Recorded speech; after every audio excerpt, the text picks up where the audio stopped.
Good morning students. இன்னைக்கு ஹிஸ்டரியில first லெசனோட continuation நம்ம பார்க்க போறோம். முதல் உலக போருக்கான காரணங்கள்.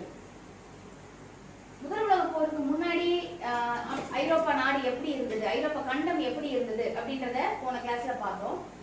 இப்ப முதல் உலக போர் ஏற்படுவதற்கு நிறைய காரணங்கள் இருந்தது. அதுல ஃபர்ஸ்ட் காரணமாக எதை சொல்லலாம் அப்படின்னா, ஐரோப்பிய நாடுகளின் அணி சேர்க்கைகளும் எதிர் அணி சேர்க்கைகளும். அதாவது ஐரோப்பால இருந்த 5 நாடுகள் என்ன பண்ணாங்க அப்படின்னா கூட்டு சேர ஆரம்பிச்சாங்க.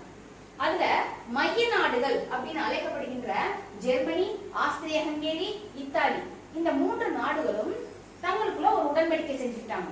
எப்போ 1782ல. அந்த உடன்படிக்கை என்ன பேர் அப்படின்னா மூவர் உடன்படிக்கை, ட்ரிபிள் அலையன்ஸ் அப்படின்னு சொல்லுவாங்க. இந்த உடன்படிக்கையில என்ன அவங்க பண்ணாங்க, என்ன பேசினாங்க அப்படின்னா, யாராவது ஒரு நாடை, இந்த 3 நாடுகள்ல யாராவது ஒரு நாடை மற்ற நாடுகள் தாக்குச்சுன்னா இந்த மீதி இருக்கிற 2 பேரும் அந்த நாட்டுக்கு என்ன செய்வாங்க, ஹெல்ப்புக்கு வரணும் அப்படின்றதுதான் இந்த அக்ரிமெண்ட். இப்ப இதே மாதிரி இன்னும் 2 பேரும் அக்ரிமெண்ட் போட்டுக்கிட்டாங்க. அவங்க யாரு அப்படின்னா பிரான்சும் ரஷ்யாவும் சேர்ந்து ஒரு உடன்படிக்கை செஞ்சுக்கிட்டாங்க. எப்போ 1894ல. அதே மாதிரி இவங்க என்ன மாதிரி பேசிக்கிட்டாங்க அப்படின்னு சொன்னா, ஜெர்மனி இவங்க 2 பேர்ல யாராவது ஒருத்தரை தாக்குச்சுன்னா இன்னொருத்தர் அவங்களுக்கு ஹெல்ப் பண்ணணும் அப்படின்றதுதான் இந்த உடன்படிக்கையோட முக்கிய அம்சம். இப்போ இந்த டைம்ல பாத்தீங்கன்னா இங்கிலாந்து தனித்து விடப்பட்டுருச்சு. பாக்குது இங்கிலாந்து, ஆஹா நம்ம மட்டும் தனியா இருக்கமே, இவங்களா கூட்டு கூட்டா சேர்வாங்களே அப்படின்னு சொல்லிட்டு இங்கிலாந்து என்ன பண்ணுது, ஜெர்மனி கிட்ட போய் ட்ரை பண்ணுது அதோட அக்ரிமெண்ட் போடுறதுக்கு. ஆனா ஜெர்மனி மசியவே இல்லை. 2 தடவை இங்கிலாந்து வந்து ட்ரை பண்ணுச்சு, ஜெர்மனி ஒன்னும் சரி கொடுக்கல அப்படின்ன உடனே தனிமையா இருக்கு.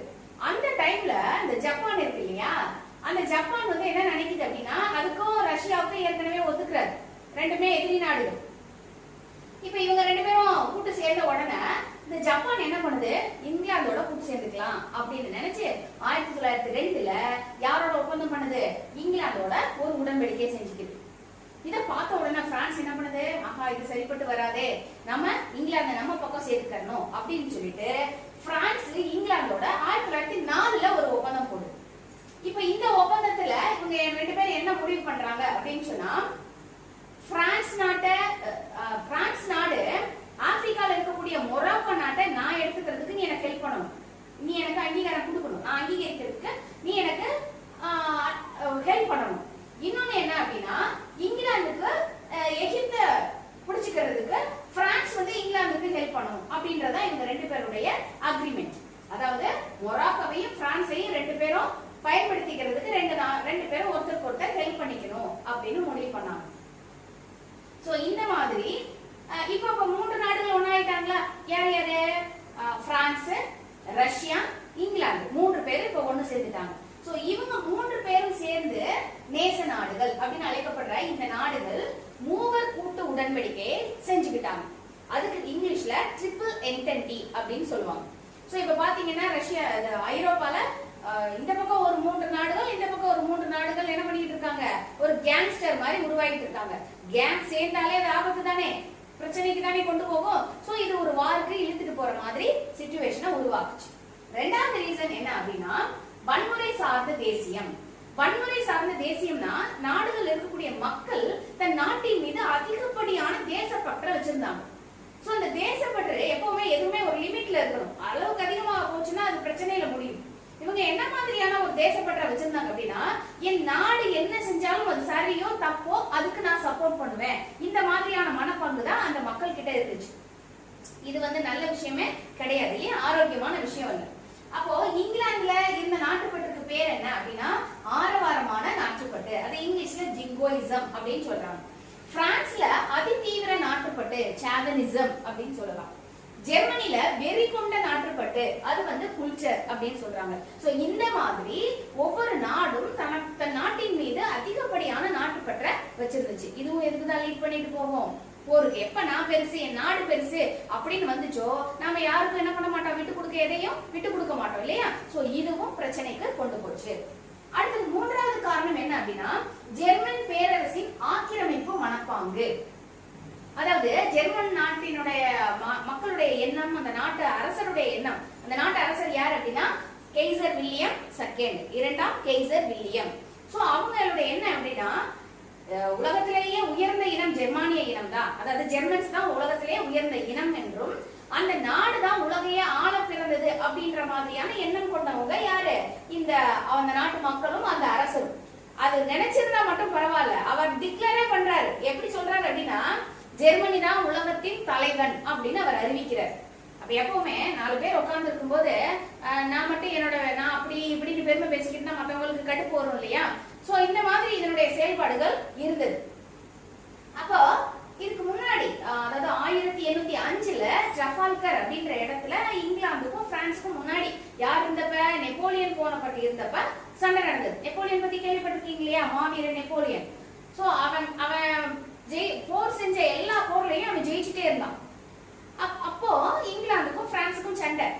அந்த கப்பற்படை போர் நடக்குது, கடல்ல நடக்குது ட்ரஃபால்கர் இடத்துல. அந்த போர்ல இங்கிலாந்து கப்பற்படை பிரான்சின் கப்பற்படையை தோற்கடித்தது. நெப்போலியன் தோற்கடிக்கப்பட்டான். சரியா? இதுல இருந்து யார் பயங்கரமான ஆளா வந்தது? அதாவது இங்கிலாந்தினுடைய கப்பற்படையை தோற்கடிக்கிறதுக்கு ஆளே இல்ல. கப்பற்படையினாலே உலகிலேயே மிகச்சிறந்த கப்பற்படைய நாடு எது? இங்கிலாந்து தான் அப்படின்ற பெருமை இங்கிலாந்துக்கு அதுல இருந்து போக ஆரம்பிச்சது. அவ்வளவு பெரிய கப்பற்படையை இங்கிலாந்து வச்சிருந்தது. சோ இதனால ஜெர்மனி என்ன பண்ண ஆரம்பிச்சிச்சு அப்படின்னு சொன்னா, தன்னுடைய கப்பற்படையை பெருக்க ஆரம்பிச்சது. நிறைய இடங்கள்ல கப்பல் தளங்களை கட்ட ஆரம்பிச்சது. இதை பார்த்த உடனே இங்கிலாந்து இவன் நமக்கு போட்டியா வரானோ, எல்லாமே இவன் செய்யறது எல்லா செயல்கள் எல்லாமே நமக்கு போட்டியா இருக்கே அப்படின்னு சொல்லிட்டு இங்கிலாந்து என்ன பண்ணுச்சு? இருக்கிறத பார்த்தாது இன்னும் கொஞ்சம் கப்பற்படைய பெருக்க ஆரம்பிச்சிச்சு. பாத்தீங்கன்னா அப்ப போர் ஏற்படக்கூடிய அந்த தீவிரங்கள் உலகெங்கும் தெரிய ஆரம்பிச்சது. இந்த மாதிரி ஒவ்வொரு நாடும் தன்னுடைய படைகளை என்ன பண்ணாங்க? பெருக்கிட்டே போனாங்க. அடுத்தது 3வது காரணம் என்ன அப்படின்னா, பிரான்ஸ் ஜெர்மனியோடு கொண்ட பகை. அதாவது 1871ல ஜெர்மனிக்கும் பிரான்ஸுக்கும் போர் நடந்திருக்கு. அந்த போர்ல ஜெர்மனி அல்சேஸ் லொரைன் அப்படின்ற பகுதியில, பிரான்ஸுக்கு சொந்தமான பகுதியில யார் எடுத்துக்கிட்டா? ஜெர்மனி எடுத்துக்கிச்சு. மக்களுக்கு ஒரே என்ன சொல்றது கோபம். என்ன கோபம் அப்படின்னா, அந்த மனசுக்குள்ளேயே வச்சிருக்காங்க, நம்மளுடைய பகுதி ஜெர்மனிட்ட போயிடுச்சு, நம்ம பகுதி ஜெர்மனிட்ட போயிடுச்சு. இப்படியே எண்ணம் அவங்க மனசுல இருந்துட்டு இருக்கு. அந்த பகை உணர்வு உள்ளுக்குள்ளே இருக்கு, அது மாறவே இல்லை. சோ அதை எப்படியாவது திரும்ப பெறணும் அப்படின்றதுல பிரான்ஸ் ரொம்ப ஆர்வமா இருக்கு. இப்போ பிரான்ஸுக்கு ஆப்பிரிக்கால இருக்கக்கூடிய மொராக்கோ நாட்டு மேல ஒரு கண் இருக்குன்னு ஏற்கனவே நம்ம சொன்னோம் இல்லையா? இப்ப இது தெரிஞ்ச உடனே ஜெர்மனி என்ன பண்ணுது அப்படின்னா, இந்த மொராக்கோவை பிரான்ஸ் எடுத்துட கூடாதுன்றதுல அது ரொம்ப ஆர்வமா இருக்கு. அதுக்காக என்ன பண்ணுச்சு அப்படின்னா, 2 கப்பலை கூட 2 போர்க்கப்பலை அனுப்பி வச்சுச்சு. உடனே இங்கிலாந்து என்ன சொல்லுச்சு? நீ கப்பலை அனுப்புனீனா நான் வருவேன் அப்படின்னு சொன்ன உடனே அந்த கப்பலை வாபஸ் வாங்கிருச்சு. சோ இந்த மாதிரி செயல்பாடுகளை யார் தடுக்குது? ஜெர்மனி பிரான்ஸ் மொராக்கோ எடுக்கிறதுல பிரச்சனை பண்ணுச்சு. இதனால பிரான்ஸுக்கு யார் மேல கோபம் வந்துச்சு? ஜெர்மனி மேல. ஏன்னா ஜெர்மனி என்ன பண்ணுது? மொராக்கோவை தான் எடுக்க விடாம இந்த மாதிரி டிஸ்டர்ப் பண்ணுது. அது மட்டும் இல்லாம ஜெர்மனி என்ன பண்ணுது அப்படின்னா, மொராக்கோ அரசரை அதாவது சுவீகாரம் பெற்றவர் அப்படின்னு அறிவிக்குது. பன்னாட்டு சங்கம் அமைக்கணும், பிரான்ஸ் தேவையில்லாம போய் தலையிடுது அப்படின்னு சொல்லிட்டு யாரு ஸ்டெப் எடுக்கிறது? ஜெர்மனி இதுக்காக ஸ்டெப் எடுக்குது. உடனே யாருக்கு கோவம் வருது? பிரான்ஸுக்கு கோவம் வருது. இவனுக்கு என்ன, நான் மொராக்கோவை பிடிக்கிறதுல இவனுக்கு என்ன செய்து, இவன் ஏன் இப்படி பண்றான் அப்படின்னு பயங்கரமான கோவம் யாருக்கு? பிரான்ஸுக்கு ஜெர்மனி மேல. ஓகேவா? இப்ப அடுத்து என்ன பிரச்சனை அப்படின்னா, பால்கன் பகுதியில் ஏகாதிபத்திய அரசியல் அதிகாரத்திற்கான வாய்ப்பு. அதாவது பால்கன் நாடுகள் என்ன பிரச்சனை? 1908ல துருக்கி நாட்டுல இளம் துருக்கியர் புரட்சி அப்படின்னு ஒண்ணு நடக்குது. எதுக்காக? துருக்கியை நவீனமயப்படுத்தணும் அப்படின்றதுக்காக அங்க புரட்சி நடக்குது. இத பாக்குது எந்த நாடுகள்? 2 நாடுகள். ஒன்னு ரஷ்யா, இன்னொன்னு ஆஸ்திரியா. இந்த 2 நாடுகளும் தனக்கு வாய்ப்பா பயன்படுத்திக்கிட்டு அவங்க என்ன நினைக்கிறாங்க? 2 பேரும் கூட்டு சேர்ந்து பேசுறாங்க, சந்திச்சு பேசுறாங்க.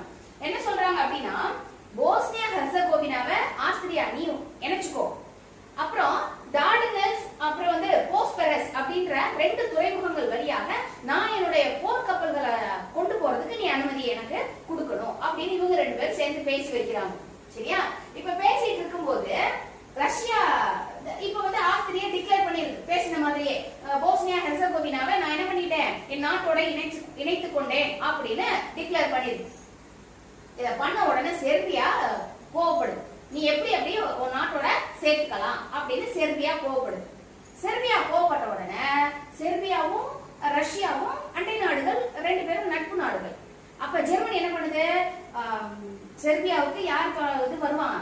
ஹெல்ப்புக்கு வருவா, ரஷ்யா ஹெல்ப்புக்கு வரும் அப்படின்னு நினைச்சிட்டு ஜெர்மனி ஆஸ்திரியா நீ ஒன்றும் பயப்படாத, உனக்கு நான் ஹெல்ப் பண்றேன். யாரு வந்தா? செர்பியாவுக்கு ஆதரவாக ரஷ்யா வருமே ஆனால் உனக்கு ஆதரவாக நான் வர்றேன் அப்படின்னு ஜெர்மனி சொல்லுச்சு. சோ மறுபடியும் பதட்டமான நிலை. இப்ப யாருக்கு யாருக்கும் பிரச்சனை? ஆஸ்திரியாவுக்கும் செர்பியாவுக்கும் தானே. இதுல ஜெர்மனி எங்க இருந்து வருது? தேவையில்லாம ஜெர்மனி என்ன செய்யுது? தன்னுடைய மூக்க இதுல நுழைக்குது. அடுத்து பாத்தீங்கன்னா பால்கன் போர்கள். அதாவது பால்கன் நாடுகள்னு சில நாடுகள் இருந்தது. அதாவது துருக்கி இருக்கு இல்லையா, தென்மேற்கு பகுதியில இருக்கக்கூடிய அந்த துருக்கி, அதாவது ஆப்பிரிக்காவினுடைய தென்மேற்கு பகுதியில இருக்க துருக்கி பாத்தீங்கன்னா பரந்த பேரரசு வச்சிருந்துச்சு. ஹங்கேரியை தாண்டி மேல போலந்து நாடு வரைக்கும் தன்னுடைய எல்லையை விரிவுபடுத்தி வச்சிருந்துச்சு. இப்ப அது வந்து அவ்வளவு அதிகாரம் இல்லாமல் தன்னுடைய பவர்ல இருந்து அது குறைஞ்சிட்டே வருது. சோ இப்ப அதனுடைய கண்ட்ரோல் இருந்த நாடுகள் இருக்கு இல்லையா, அந்த பால்கன் பகுதியில் இருந்த நாடுகள், செர்பியா, பல்கேரியா, மாண்டினிக்ரோ, அப்புறம் இந்த மாதிரி சில நாடுகள் என்ன பண்றாங்க அப்படின்னா, இப்ப துருக்கி வீக் ஆயிடுச்சு இல்லையா, இதை சாதகமா பயன்படுத்திக்கிட்டு அந்த பகுதியில இருந்து என்ன ஆகணும்னு நினைக்கிறாங்க? விடுதலை ஆகணும், நான் இந்த சுதந்திரம் ஆயிட்டேன், நான் சுதந்திரம் ஆயிட்டேன், ஒவ்வொருத்தரும் என்ன பண்ணிக்கிட்டாங்க? தன்னுடைய சுதந்திரத்தை அறிவிச்சிட்டு இருந்தாங்க. அப்போ மாசிடோனியான்ற ஒரு பகுதி, அந்த பகுதியில பாத்தீங்கன்னா எல்லா இனத்தை சேர்ந்த மக்களும் வசிக்கிறாங்க. இப்ப அவங்களுக்குள்ள பிரச்சனை, இந்த பகுதியை எல்லாரும் இருக்காங்க இல்லையா, யார் எடுத்துக்கிறது இந்த பகுதிய அப்படின்ற மாதிரி அவங்களுக்குள்ள பிரச்சனை வருது. பிரச்சனை வந்த உடனே சரி என்ன பண்ணலாம், வாங்க நம்ம எல்லாரும் சேர்ந்து ஒரு அமைப்பை உருவாக்குவோம் அப்படின்ட்டு 1912ல பால்கன் இயக்கம் அப்படின்னு பால்கன் கழகம் அப்படின்னு ஒரு அமைப்பை ஏற்படுத்திட்டு யாரோட போர் செஞ்சாங்க? துருக்கியோட. சோ பால்கன் நாடுகள் எல்லாம் ஒன் சைடு, துருக்கி ஒன் சைடு போர் நடக்குது. முதல் பால்கன் போர் 1912ல இருந்து 13 அந்த ஆண்டு ஒரு வருஷம் நடக்குது. அந்த போர்ல பால்கன் நாடுகள் ஜெயிச்சிட்டாங்க, துருக்கிய தோற்கடிச்சிட்டாங்க. சோ இந்த போர் வந்து 1913ல லண்டன் உடன்படிக்கையின் மூலம் முடிவுக்கு வந்தது.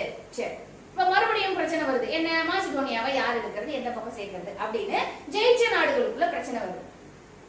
அதுக்கு முன்னாடி இந்த லண்டன் உடன்படிக்கை முடிஞ்சு இல்லையா, முடிஞ்ச உடனே ஒரு புதிய நாடு கூட உருவாக்குறாங்க, அல்பேனியா. அந்த நாடோட பேர் இது உங்களுக்கு கொஸ்டின்ல கேட்பாங்க. அதாவது முதல் பால்கன் போர் முடிவில் ஏற்படுத்தப்பட்ட நாடு எது அப்படின்னு கேட்கலாம். அந்த நாடோட பேரு அல்பேனியா. சரி, இப்ப இந்த மாசிடோனியாவை பிரிச்சுக்கிறதுல பிரச்சனை வருது. என்ன பிரச்சனை? யாருக்கும் பிரச்சனை அப்படின்னா செர்பியாவுக்கும் பல்கேரியாவுக்கும் பிரச்சனை. அப்போ கிரீஸ் செர்பியாவுக்கு, மற்ற பால்கன் நாடுகள்லாம் செர்பியாவுக்கு சப்போர்ட் பண்றாங்க. உடனே பல்கேரியாவுக்கு கோபம், மறுபடியும் போர் ஆரம்பிக்குது. இரண்டாம் பால்கன் போர் 1913ல நடக்குது. இந்த போர்ல மற்ற பால்கன் நாடுகள்லாம் ஒன் சைடு, பல்கேரியா மட்டும் ஒன் சைடு. இந்த போர்ல யார் ஜெயிச்சா? பால்கன் நாடுகள், அதாவது செர்பியாவை சப்போர்ட் பண்ண நாடுகள் வந்து ஜெயிச்சுட்டாங்க, பல்கேரியா தோத்து போச்சு. இப்ப மற்ற எல்லா பகுதியும் சேர்த்து யார் எடுத்துக்கிட்டா? செர்பியா தன்னோட எடுத்துக்கிச்சு. உடனே பல்கேரியாவுக்கு செம கடுப்பு. என்ன பண்ணுது? சரியான சந்தர்ப்பத்தை எதிர்நோக்கி காத்துக்கிட்டு இருக்கு பல்கேரியா. பல்கேரியா மட்டும் இல்ல, துருக்கியும் சரியான சந்தர்ப்பத்திற்காக காத்துக்கிட்டு இருக்கு, பயங்கர கோபத்துல இருக்குங்க. சரியா, இது ஒரு காரணம். அடுத்தது இந்த பால்கன் போர் வந்து இரண்டாவது பால்கன் போர் முடிவு செஞ்சதுக்கான உடன்படிக்கையோட பேர் என்ன அப்படின்னா புகாரெஸ்ட் உடன்படிக்கையின் மூலம் அந்த இரண்டாம் பால்கன் போர் முடிவுக்கு வந்தது. சரி, அடுத்தது உடனடி காரணம். இப்ப நம்ம ஏற்கனவே பார்த்தோம், செர்பியாவுக்கும் ஆஸ்திரியாவுக்கும் பிரச்சனை அப்படின்னு நம்ம ஏற்கனவே பார்த்தோம். இந்த பிரச்சனை இருக்கும்போது ஆஸ்திரிய பட்டத்து இளவரசரும் அந்த மன்னனுடைய வாரிசு இல்லையா, அவரோட பேரு பிரான்சிஸ் பெர்டினண்ட். அவரும் அவருடைய வருங்கால துணைவியார் இசபெல்லா, இவங்க ரெண்டு பேரும் என்ன பண்றாங்கன்னா செர்பியாவுக்கு டூர் போறாங்க. எதிரி நாட்டுக்கு இவங்க டூர் போறாங்க. எப்போ? 1914 ஜூன் 28ல போகும்போது செர்பிய தீவிரவாத இளைஞன் ஒருத்தன், அவனோட பேர் பிரின்சப் அப்படின்னு பேரு, அவன் என்ன பண்ணிட்டான்? இந்த ராஜாவையும் ராணியையும் சுட்டு கொன்னுட்டான். உடனே ஆஸ்திரியாவுக்கு செம கோபம், என் நாட்டு பட்டத்து இளவரசரை உன் நாட்டுக்கு வந்திருக்கும் போது இப்படி சுட்டு கொன்னுட்டாங்க, எனக்கு நீ பதில் சொல்லு அப்படின்னு யார கேக்குறது? செர்பியாவை கேக்குது ஆஸ்திரியா. ஆஸ்திரியா என்ன சொல்லுது?